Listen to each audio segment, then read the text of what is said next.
This podcast is brought to you by Primary Arms. Primary Arms seeks to provide the best shopping experience for everything firearms. With over 13,000 products from over 400 top brands, Primary Arms carries a complete selection of rifles, handguns, firearms parts, shooting gear, apparel, and more. Every order comes with a commitment to superior service, backed by fast shipping and an expert support team. Primary Arms, serving freedom since 2008. Find out more at frn.deals/PA.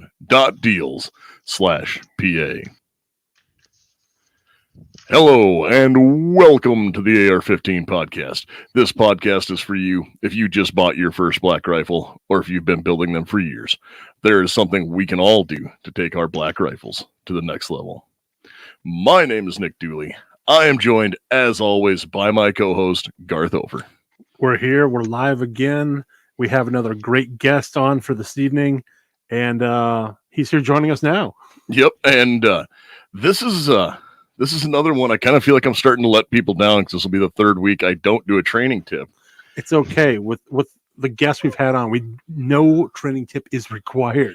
Yep, and this is one of those things where we're going to talk a lot about the process of training with our guest tonight, just because of what it is we're going to talk about. Absolutely. So maybe you'd like to introduce him? Yep. So joined with us tonight is Brad from Atlas Target Works. How are we doing tonight? Not too bad. How you guys doing? We are just great. Doing great. Well, we'll see how this. There we go. I'm going to change the screen up here a little bit so we see more than just our shoulders. No, I can see you guys. Yep. Sorry about that. I clicked the wrong button there. Ever happened to you? Happened to me. But so Brad, you are the owner of Atlas Target Works. That's right. Yep. I've been doing the steel targets since about 2015 with Atlas Target Works, and it's been a lot of fun. It's been a ride, real learning experience. It's my first venture into the business world, so it's a lot of fun though, being able to do something that you enjoy as a hobby, and it's also really awesome to be able to write off all your guns and ammo purchases. That's a great side benefit. Yes, it is. I know that. Well, I've known about your targets for quite a while. I think I only have 2 poor man's plate racks, 3 silhouettes, 2 spinners, and a handful of stake targets. Yeah, after the last previous order I just purchased, I'm thinking I'm somewhere upwards of 25 targets from you. There you go. Good. Well, I'm glad everything's holding up well, and you guys keep coming back. Repeat business is a really significant percentage of my overall business, and it keeps on growing, and I'm thankful for that. And it kind of to me, it shows that, you're doing things right, and I'm not perfect. Stuff does go wrong, but I always make it right, and people keep coming back. So that's, to me, a really good metric that have for a business, that people are willing to come back to you a second, a third time, and you can be their target guy. I like being that. Yep. It definitely is. You kind of turn into that. I've noticed you find a product that works, because I've shot several other varieties of steel targets over the years, and kind of keep coming back no matter what. I always go, yep, well, these ones, so it's like, oh, but this one was cheaper, and then I shoot it and I go, yeah, but I don't like it as much. Yeah, I'm in the same boat. I mean, quality over, price and everything like that, and just for the fact of you being a South Dakota boy. So that I'll put my money into South Dakota first. So I certainly appreciate that. Yep. So how did you kind of get into the steel target business?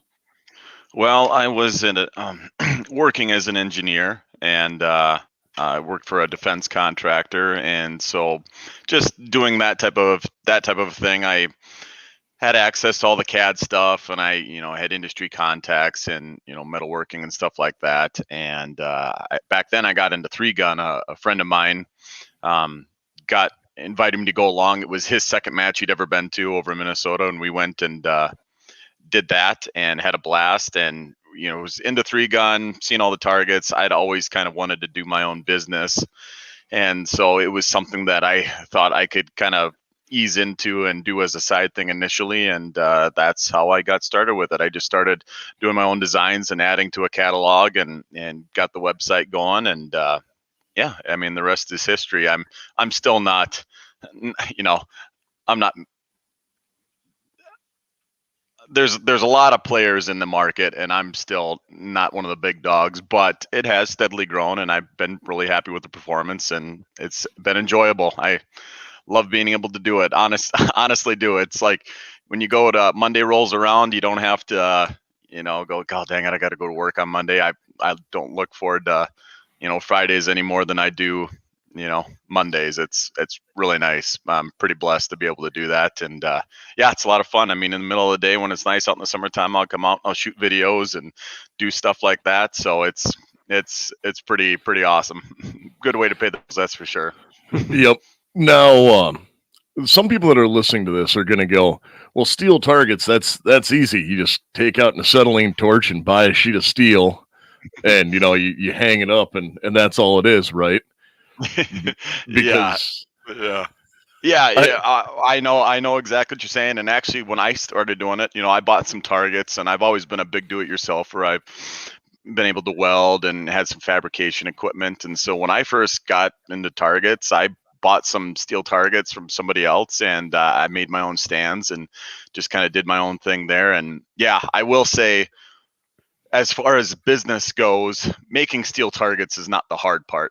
It's the selling them and all the other stuff that goes along with it. But that being said, there are quite a few little things that you would never think about being a big deal. I mean, the first designs I had, from just a basic gong to what I'm making now, has gone through so many iterations and little improvements and stuff like that. I mean, I remember I started off and it seemed like everybody was doing, I liked square holes because I like being toolless. I like the flush heads of the carriage bolts. And so I started off, and then it always seemed like everybody had ears on their targets. They had lobes. I was like, all right, well, I'll start off with this. I made some of those and took it to a demo shoot before I was ever even selling anything.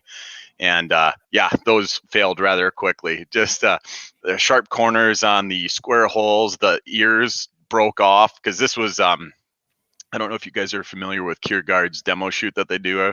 They haven't done it since COVID or whatever, but they had a demo days over there in Lake Benton, Minnesota, where everybody could come out and try a bunch of guns, buy ammo. So those targets took a thrashing. And so it was a great learning experience. And there's all those little things, like how everything, you make sure you radius all the corners and make sure all that stuff is good, because anytime there's a sharp corner, it's a stress concentration that will, potentially cause a crack or, cause issues down the road. And I have had that happen, and people have been, hey, this cracked out. They send me a picture and I send them a replacement target.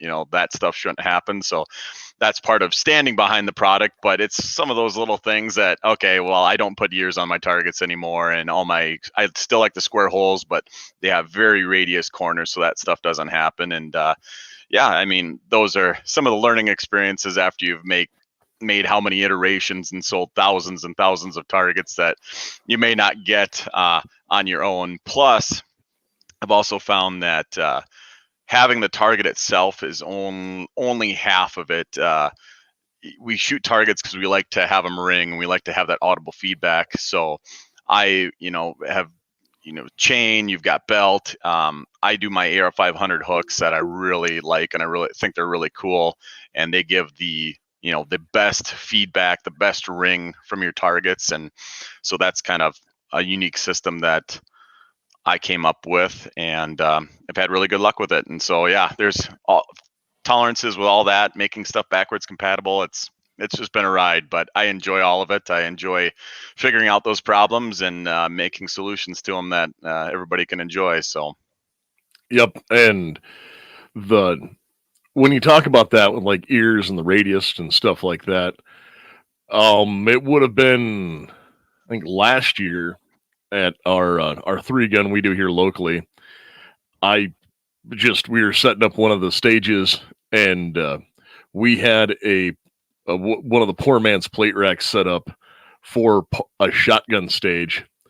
And when 75 shooters dump, 8 rounds of 12 gauge a piece into targets throughout the course of a day, that'll show you exactly what kind of a beating targets can take.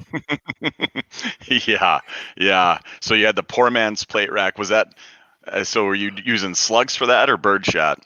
Birdshot. Birdshot. Boy, I'm surprised the 2x4 survived. There's nothing quite like a birdshot blast to a 2x4 to really wreak havoc on it. Yeah, it at the end of the day, we threw that board away. Yeah, I think that was probably a good call. It is really amazing how well those 2x4s can hold up to a lot of rounds. Now, birdshot is kind of a unique thing because it's got such a relatively wide pattern to it. But I know I have, out of my personal range, I got a 40-yard bay, and I haven't been shooting a whole lot for fun this last year. But in years past, I've, have it up there all summer, and we, my buddies would come over and we'd shoot thousands of rounds at it over the season. And the 2x4 is still good. You just replace it because you might as well. But I guess now that 2x4s cost, as much as the targets do, maybe make them last a little longer. Yeah. Well, I know that one of the things that I've really appreciated, well, actually, we should start talking about at some point is like you talked about your square holes and stuff like that on some of your targets. And I know that my personal favorite target that you make is actually the ACzone Silhouette with the canted the close giant range. Yeah. Yes, the angled so that way you can shoot a little bit closer with rifle. Yep. Yeah, that's a favorite of mine. I've always got a few of those sitting out on the range, and yeah, it's kind of your classic go-to target. But yeah, that's a lot of fun. I like that target. The mount on it lets it ring, but it was kind of interesting when I first looked at that. I was looking at ways. Okay, so every target manufacturer's got their close range IPSC. I mean, it's kind of a staple of the industry, and there's different ways to do it, but when I first looked at it, I looked at rigidly mounting that target so that way you had the full, perfect 30-degree angle to it. And I found through testing that the ability of the target to give is worth more than holding it at a very strict angle. If you mount it rigidly at 30 degrees versus having it at 20 degrees, 25 degrees, and the ability to move a little bit, it lets the target ring so much louder, and it actually reduces the damage that the target takes just by being able to roll with it and give. So it really does. Actually, we last week we had another guest that was in studio, and they make a target indicating system, a smart target attachments for steel targets. And just like you say, everyone kind of has their own mounting, and the way yours is set up, everything on the system works so perfectly behind the head. It's like these were made to go together. Oh yeah, I'll have to check them out then. Yep, and that was Trigger Interactive, and we had the video of them working with doing some stuff with them here last week, and yeah, it was. So we had actually had an ACzone, both the front and the back, sitting right behind us here to show those systems going, and so when you get into doing those, because like we said, you had to do the CAD and the radius and figuring all that. There's probably a lot more science that goes into figuring out that mount and how even your angles than a guy would think. Yeah. There is a lot to all that stuff. And the thing is that it doesn't necessarily seem major until you give it a try and you test it out and torture test it, and then you'll find something. And with all the targets, with everything, it's you try something new and different, and then it may be a very small percentage of a problem. You may have it where okay, I had designs that I made for years and never had any complaints about anything, never had any customer issues, and then I had one customer come with a problem, and you kind of reevaluate. You go, okay, was it just a fluke? Was it a material flaw issue? Because there's all sorts of stuff that can go wrong. You little little bit of stress build up in the grain structure of the steel, and you're pounding on them all the time with rifles. You know, it all adds up over time. So but all you can do is you make corrections as you go and stand behind it. But yeah, angles of everything, the holes, it's all more to it than you think. I agree. Well, that's one where I know I've had it happen before with my targets, where, you know, running a 308 and doing some you know, more quick shooting stuff with that than long range, and I've shot the head off of carriage bolts. Mm-hmm. Yep. You know, and it's not something you think about. It's like, oh, well, what are the odds I'm going to shear that off? And then you fire and watch your target start swinging. Mm-hmm. Yep, exactly. And that's why I like the AR500 hooks when you can get by with it. But you know, sometimes you can't, and yeah, you got to go with grade 8 carriage bolts, and it's kind of tough. I supply grade 8 carriage bolts with all my stuff, but those are really hard to get locally. I got to order them in. You know, hardware store in my area anyways has any of that, so it's kind of tough for you know, you guys, the end user, to source that stuff yourself, because grade 5s do just, actually most of the carriage bolts aren't even grade 5s. I don't grade know. 2. They're grade 2. Yeah, they're just like just one step up from Play-Doh. So those do not last long when you're beating on them. And actually, I've been adding a lot more rimfire targets. Rimfire's really been taking off nationwide as far as a sport, and I've been really enjoying it. We do a league. Actually, they got one out there in Pierre. Kevin Flatmeyer does one out there. We do one here.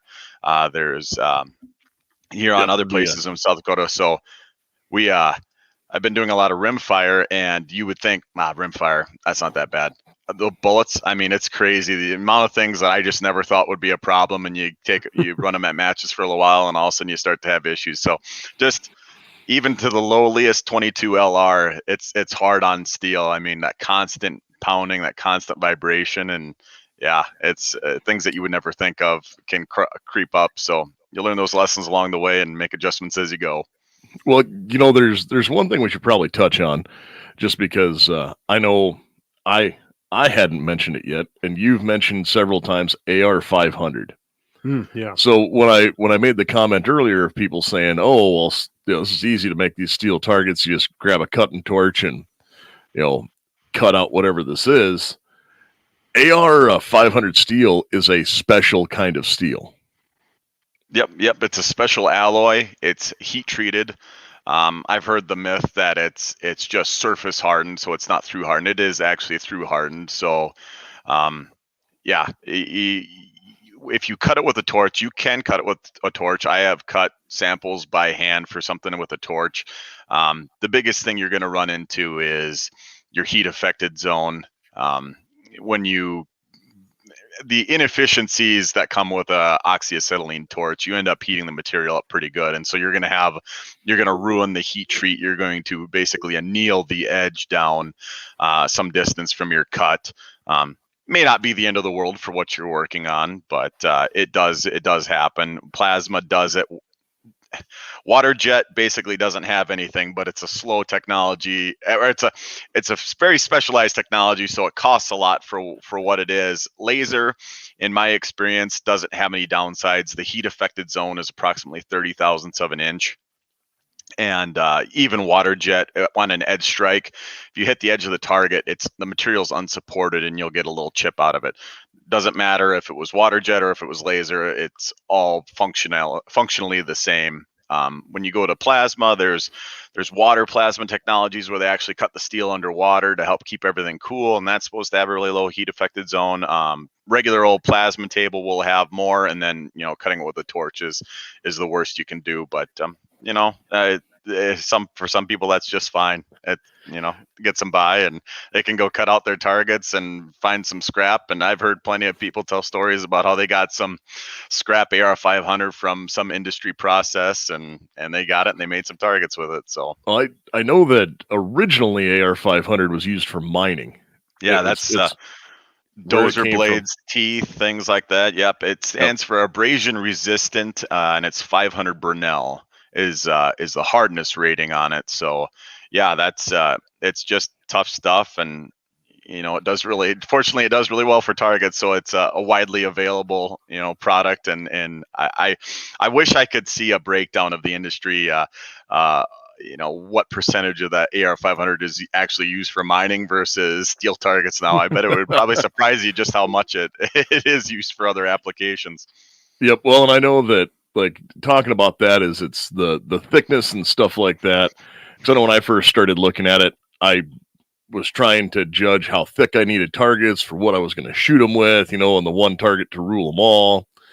And then I may have come across some like 3/4 inch mild steel, and then watched 223 just punch more or less right through that. Yeah. And then I went, how?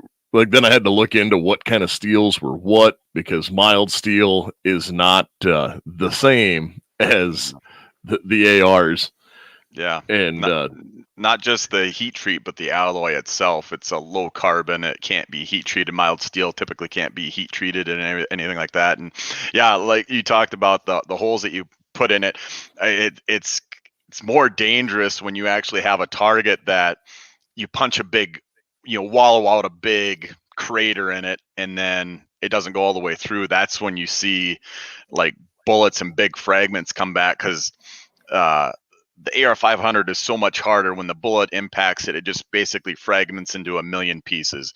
If you're shooting stuff up really close, occasionally you can have a little piece of the jacket, a little piece of lead come back, and you feel it hit you if you're shooting with shorts on or in your bare sleeves. So that's why it's obviously important to always wear eye protection when you're shooting steel, but it's never a big enough chunk to actually carry any energy to do anything more than feel like a pinprick on your skin. So yeah, when you get the thicker mild steel targets, and then you get the bullet going in and it basically just curves back around, and you get because it doesn't obliterate it, that pocket contains everything to come back at the shooters. So yeah, you see some of the videos where there's some famous ones with the 50 cal, and you see them shoot a target, and then it comes back at him and takes off his earmuffs or whatever. And I gotta think, I don't know for sure, but I gotta believe that he was just shooting some big chunk of mild steel or something for that to cause. Because I've shot 3/8 AR500 from 30 yards with a full metal jacket 50 BMG, and it obliterates it just fine. So it always makes you wonder the background of some of those YouTube videos, but you never know. Yeah, that's very much so a fact of understanding what your target is sometimes, because just reaching down and finding, like I know one of the things I used to hear around here a lot was guys would get 2 disc gangs and then weld them together and fill it with sand and go, oh, it's great. And I'm going, that doesn't even sound good to me. Well, I mean, it doesn't sound like much fun to shoot. I mean, if you do anything that big and heavy, and you just you kill your ring. You don't have any ring. You probably can't hear them more than the thwack if you're close enough. But yeah, that's one misconception with you were talking about materials and stuff like that. Thicknesses, thing. I offer 1/4 inch, 3/8, and 1/2 inch, and some people will call me and talk to me, and they're like, hey, should I just get 1/2 inch? It's not a real big price increase, so do I just go 1/2 inch? And I think that thicker is better when it actually isn't. I mean, if you're not shooting anything that isn't, a Magnum, like a Magnum cartridge, and you want to shoot it at 100 yards. So like if you're shooting 30-06 at 100 yards, you're perfectly all right with 3/8 steel. It's lighter, so it's going to give more as the bullet impacts it. So actually 1/2 inch will take a little more damage than 3/8 will. So, but what the 1/2 inch thick steel does is it resists bending and warping over time. So if you're shooting like a 338 Lapua at 100 yards, it's not going to do anything worse to the 3/8 steel. It'll just start to dish that around your bullseye impacts. It'll start to cup, and so 1/2 inch will resist that more. So yeah, it's just kind of one of those misconceptions that people have, where the thicker stuff is better, but it won't necessarily perform any better for what you want, and may end up performing worse. It's just the half more has to do with longevity and high use is what I'm hearing. It's if you were gonna set up like a machine gun rental range and just dump tens of thousands of rounds a week, you might want to run the 1/2 inch. Yeah, I guess there is something to be said for if you're a lot of times that's just beyond the the use of the normal person. Plus, and there's a difference too. Like if you've got a range, I've supplied some ranges with targets. It's always go 1/2 inch. Just go 1/2 inch. For your own personal use, when you can control what you're shooting at it, and you know what's going to be shot at it. Go. I use 3/8 for all my personal stuff, and I've never had any issues. And furthermore, if you're shooting like a Magnum rifle, you probably don't need to be shooting it at 100 yards anyways at steel. I mean, you stretch that out a little bit. 200 yards, you're just fine. So some people just love to shoot close targets. There's a lot to be said for that. It's I got to shoot this close. And I've had this conversation with people that come in or something. It's talking to them like, well, yep, we got to go zero the deer rifle again, and we'll start it at 25 and go out. Well, when was the last time you shot it? When I killed my deer last year. Where'd you shoot your deer at? 250 yards. You think you could just start at 250? It probably didn't move. Yeah. Yep. Yeah. It started at 25. Yeah. That's lack of confidence in your stuff. But yeah, it's about that season again. The range should be filling up with everybody sighting in their deer rifles. Yep. And I know that when you're talking about public ranges, I know that I've seen from your Facebook feed and Instagram that you supply a handful of public ranges with targets, and I know that we have one of those state ranges here in Pierre, and if you ever wanted to see something get mistreated and malused, go put it on a public rifle range. You're dang right. That's exactly what I like to use it for. I talk to them here at the Watertown range, and hey, can I go put this target out here for some torture testing? Because it doesn't cost them anything, and people get a different target to shoot, and I get some valuable feedback. Because people are hard on stuff, and man, the target stands and everything down there, it's amazing how that gets chewed up. And I initially thought that people were just malicious and intentionally trying to shoot, support things and stuff like that. And I really don't think that's the case anymore. I just think people are terrible shots, and they just have little control of where their bullets are going. There's a very small selection of people who are kind of malicious in it and break things to break things. But there is a far larger group of people who, well, it's time to go to the range. So they load up their cool guy shotgun and whatever else they have, and they throw a handful of things out on the ground, and then they're trying to, shoot a beer can off the top of the 100-meter target with their handgun because I know how to do this. Yeah. Oh, that's easy. Yeah.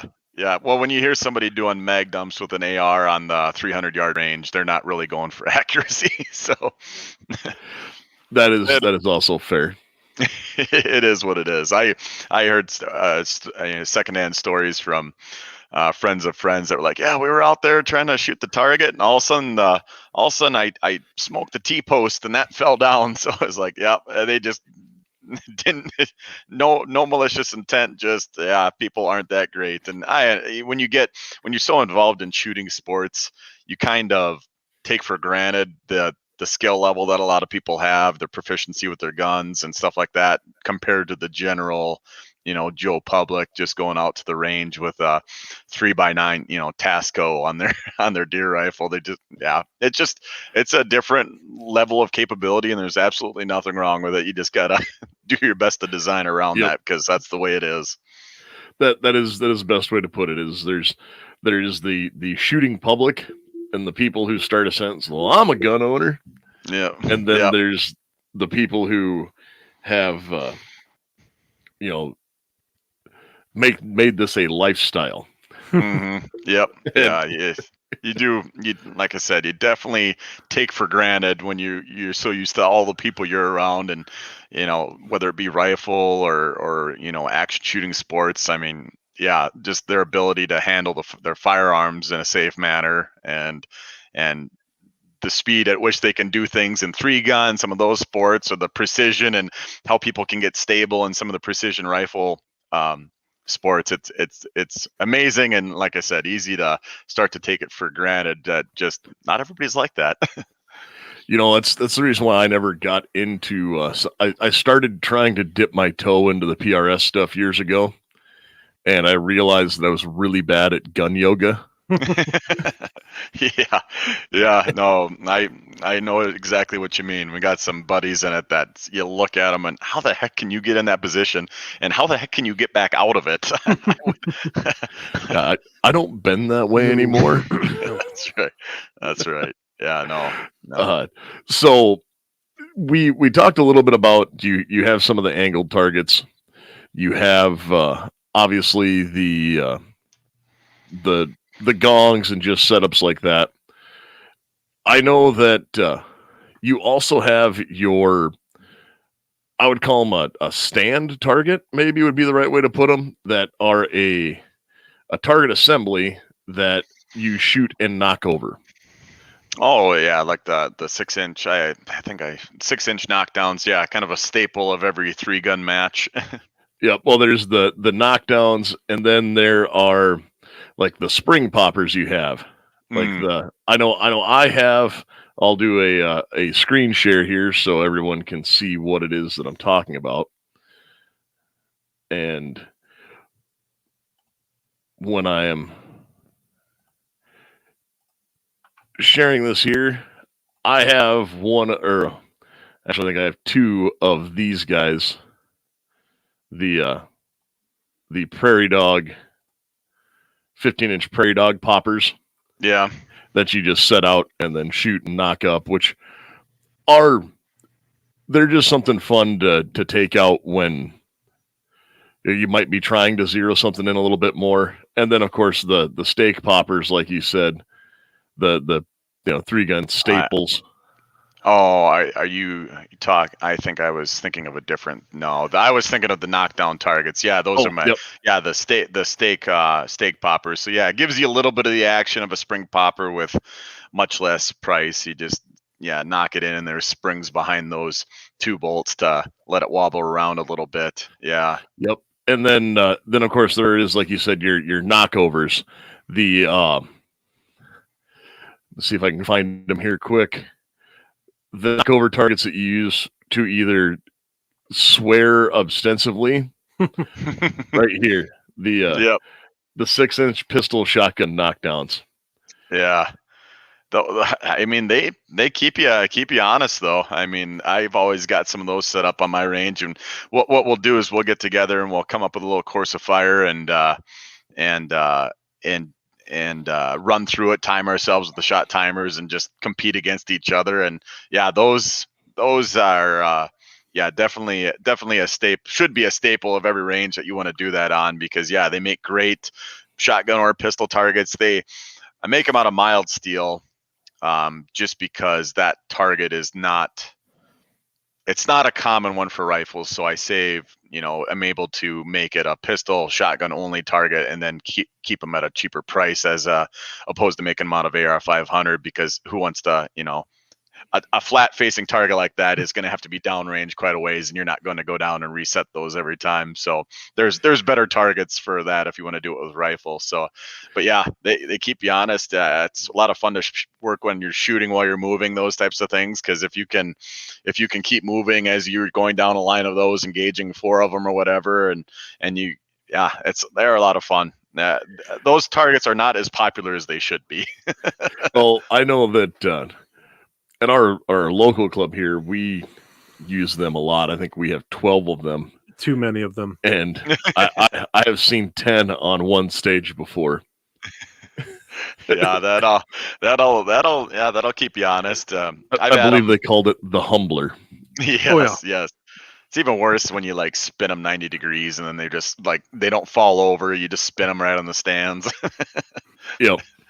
And it's I know back in the day they used to just use a round pipe specifically for shotgun. Mm-hmm. And I have personally seen those those pipes go into oblivion to never be found again. Where they belong. This is where'd that go? Yeah, those round ones, you gotta hit those pretty square, and it depends on how big of a pipe they use, how thick it is. Yeah, if they use a really thick pipe, you can't be slouching on those. You got to be right on them, otherwise they just sit there and laugh at you. You skid them to the side a little bit. Yeah, and that's one where you only use that with a shotgun and 3 gun. Yep, I had some friends buy those targets from a match because I can't remember if I think he had a slug. I think he threw a slug in because there was slugs mixed in with that course of fire, and all of a sudden he smoked one, and that's a stage DQ. And okay, well, I guess you bought that one. So we've been talking about a lot of 3-gun stuff because you do it, Dooley and I do it. And here's one question I do have for you, and maybe you can answer this to clarify with just me alone. There is a couple targets I have that are not Atlas targets. They're gongs. I have them out at 300 and 400 yards, and I've been using different kinds of spray paint, and I've noticed that over time, with the amount of paint I put on there, I've dulled the sound down. What do you recommend with your targets when shooting so you get that crisp ring every time you fire your weapon? You know what? That's the first time I've ever heard of paint. I haven't even thought about that being an issue. That's a lot of paint. You must get out and shoot a lot. That's good. I do get out and shoot quite a bit. I'm also that guy that I'll put 6 hits on my gong at 300 yards, and then I'll go, okay, I got to go touch that up because I'm OCD about that stuff. And then, I suppose you get enough layers of paint on there, and then it starts to flake up, and that that can cause issues too, because then you don't see your hits as nicely because you have a big chunk of paint come off with it. Yeah, I guess you're probably. I mean, there's really no way around it other than a mechanical removal process, either scraping it off or a wire brush. I guess if I were to do it, I've never done that to any of my targets, to be honest. Well, with yours, I don't have a problem because I can layer those things and they have a crisp ring every time. But these were something I got out of Montana. I'm not even sure what the company was called anymore, but they were. Do you just mount them a different way? Is it the mounting style that's? I had them hung on a chains, but now since I purchased all those AR500 hangers from you, that's what I'm going to go with now. So you haven't done those yet?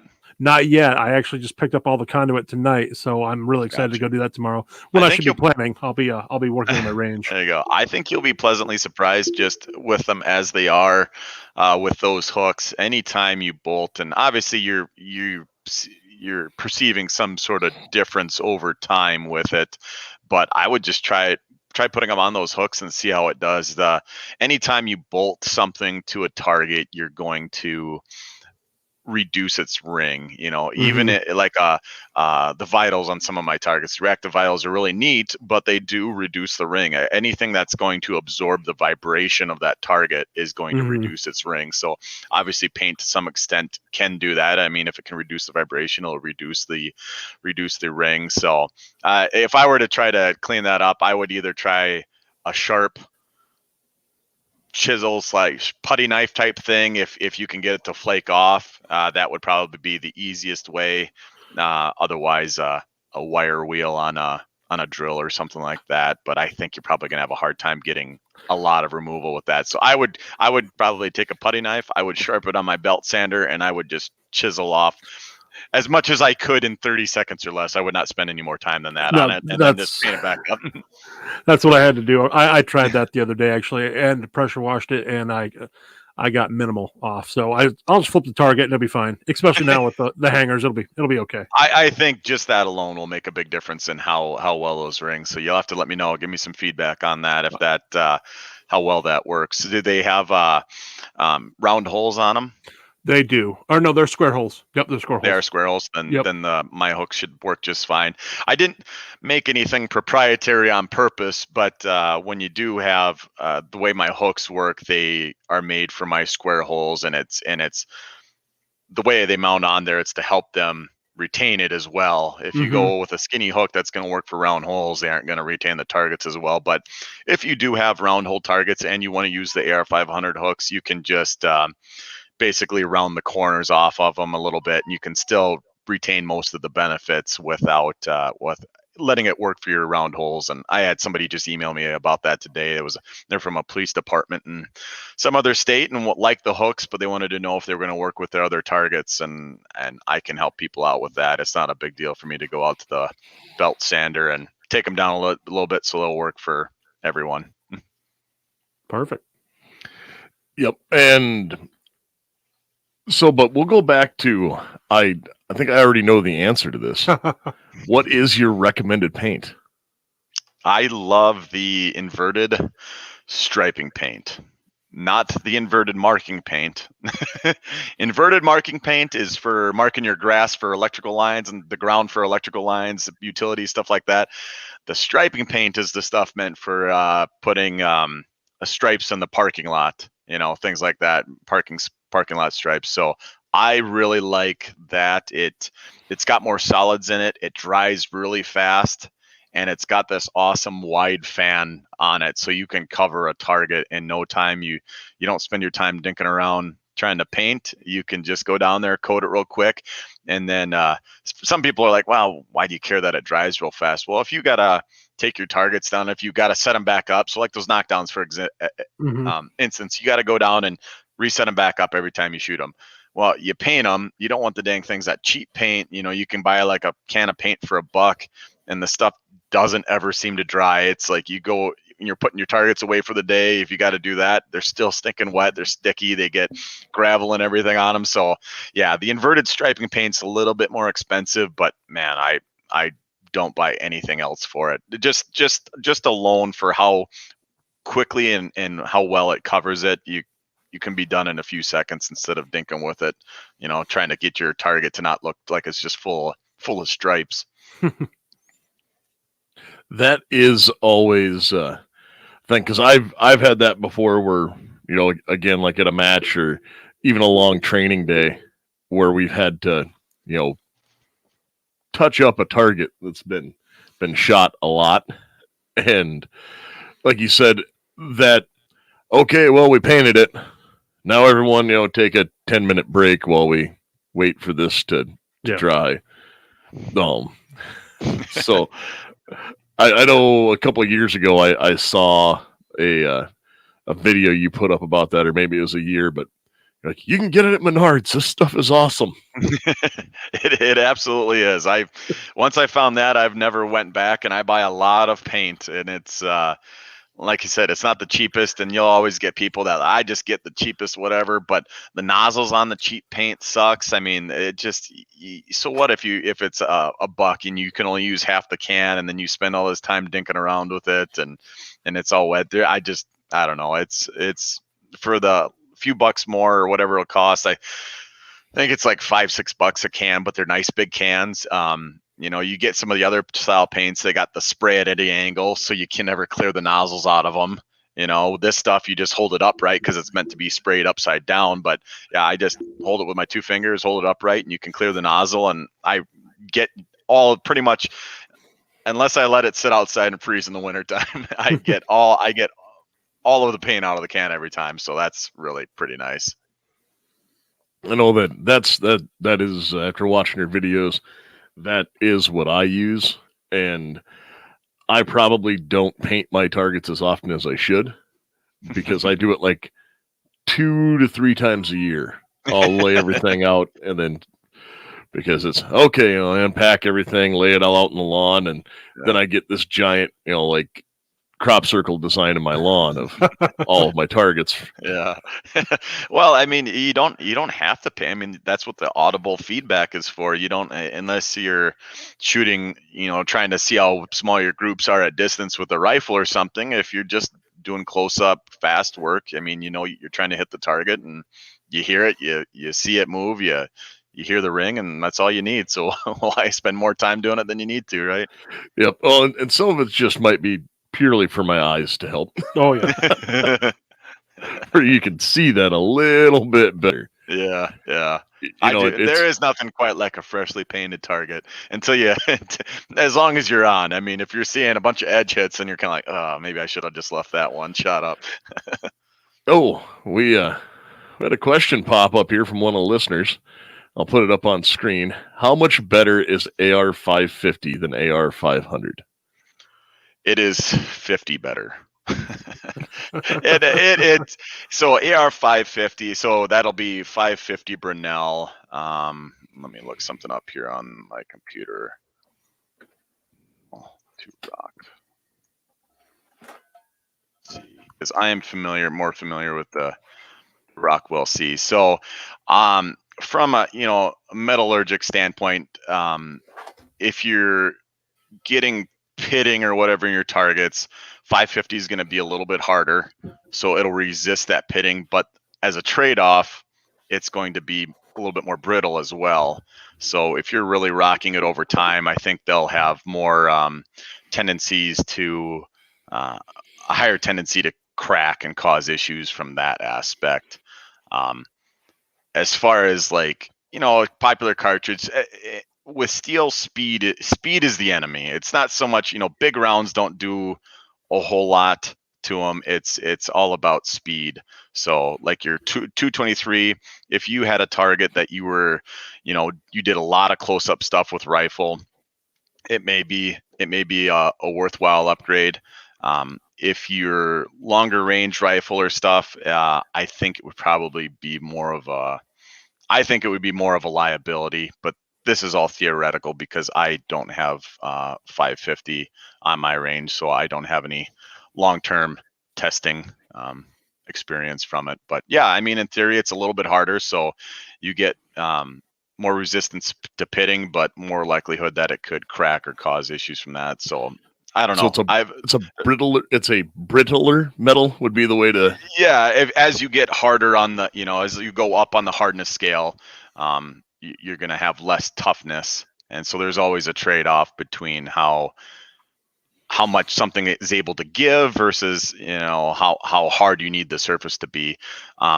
I've short of targets, if you're running a range or you have something like that and you're doing up close stuff, I think it might be a good candidate for like a close range ACzone, something like that, where you're doing a lot of 223, relatively fast bullets and a lot of them. Beyond that, I don't think it would be. So running them up close where you're, like you said, with rifle velocities, going fast, or shooting.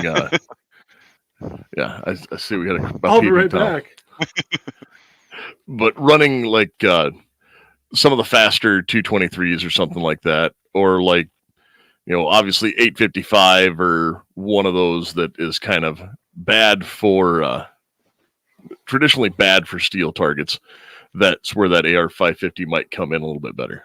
Yeah, I think that if you've got a smaller bullet traveling at a higher speed, you will get the benefit of the hardness and resistance to pitting without having to worry too much about the shock of the bullets causing issues as far as cracking. As you go into the bigger cartridges, like 308 does nothing to AR500 anyways. So I think as you go up in caliber, you're probably seeing less of a benefit because, like I said, it's not pitting, it's not doing anything to AR500 anyway, so you're only getting a more brittle target with more potential for issues from that side of things. So yeah, it's tough to say. I was checking with my sources because I don't have any AR550 targets. I do see it's a lot more prevalent nowadays, some of the other target manufacturers. So I was looking at procuring some for myself to do some testing and see if it actually is any better or if it's just marketing fluff. I did watch a YouTube video where the guy did some close range stuff with the 223 and said there was no pitting, but I've seen people say that as well, and their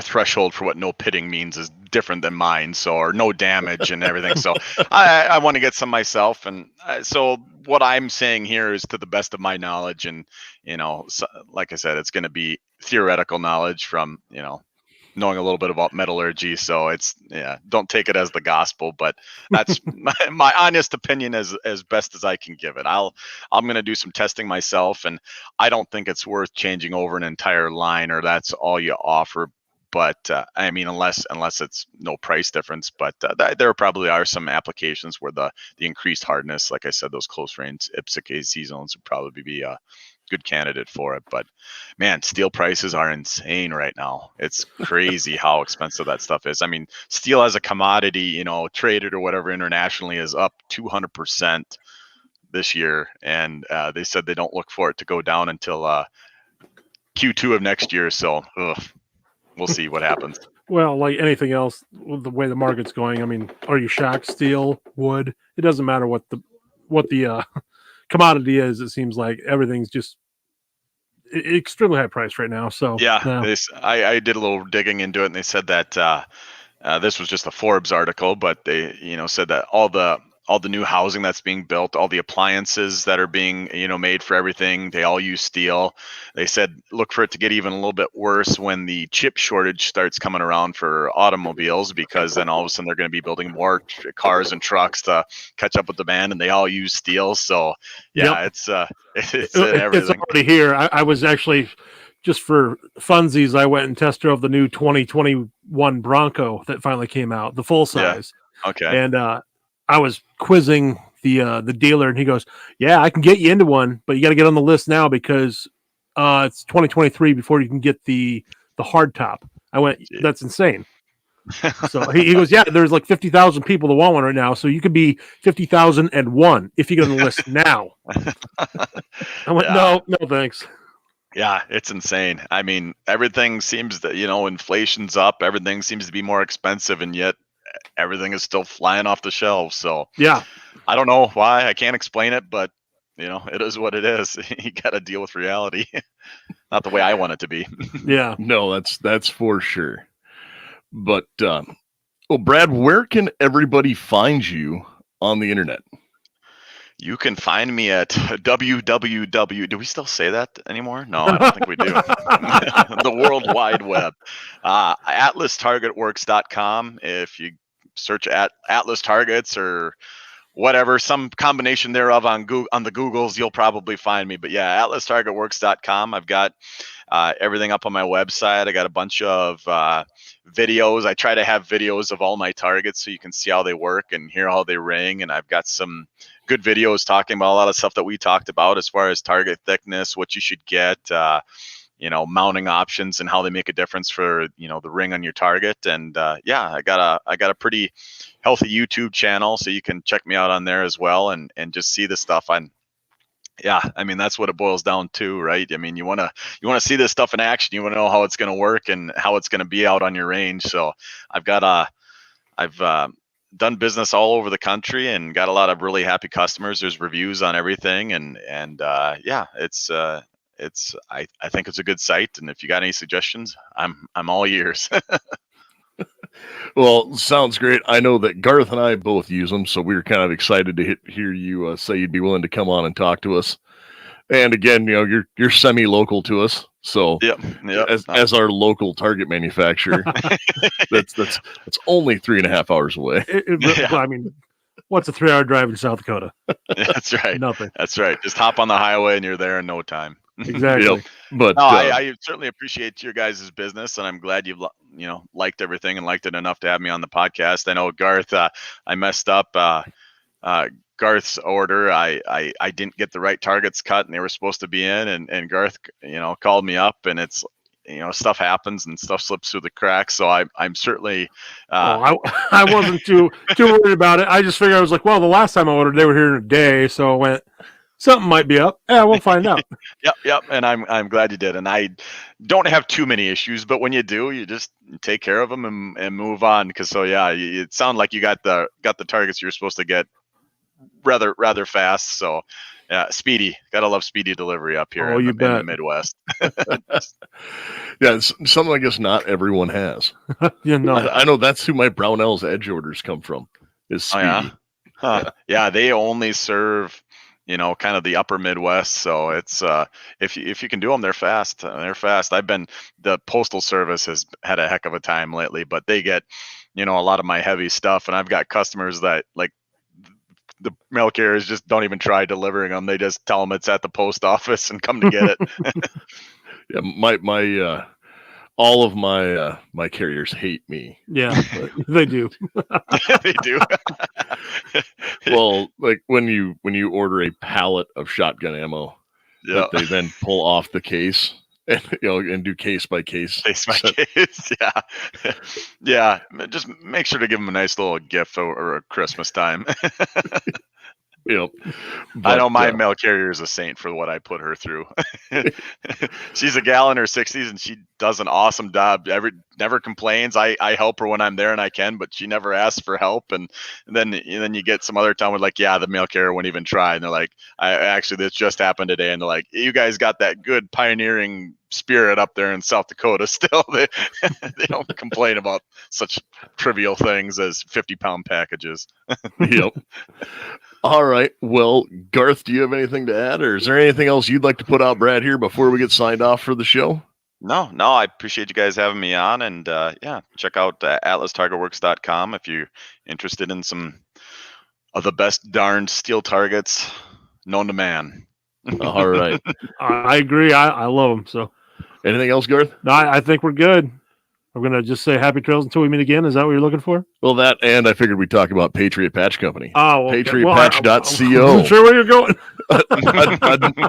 Another great South Dakota company. It is another great South Dakota. And if you've ever looked for morale patches or even the tin signs or the amazing weapons cleaning mats. Well, you know what else they have now? They have T-shirts. Oh, they brought T-shirts back. They brought T-shirts back. It sends you right to Amazon so you can check your size out. They have a 3X, but I don't think it comes in my barbecue sexy size. So I'm kind of skeptical right now. But they also have gift cards. So if you just know a guy who might want one, here you go. They have up to $100 gift cards. So there you go. That's a great Christmas present right there. Yep. And again, I love the Morale Patch game. It's always so much fun. And that is Patriot Patch, patriotpatch.co. That's it. Wow, that is cool. They're from South Dakota, huh? I did not know that. Yep. They, it was a couple of years ago, Jake, the guy who founded the Firearms Radio Network, which we are a proud member of, and he actually started this show. He did. And he escaped Illinois and moved to South Dakota, and that's where Patriot Patch Company is based out of. Boy, that was a good move. He thinks so as well. Yep. Good. Yeah, it really is.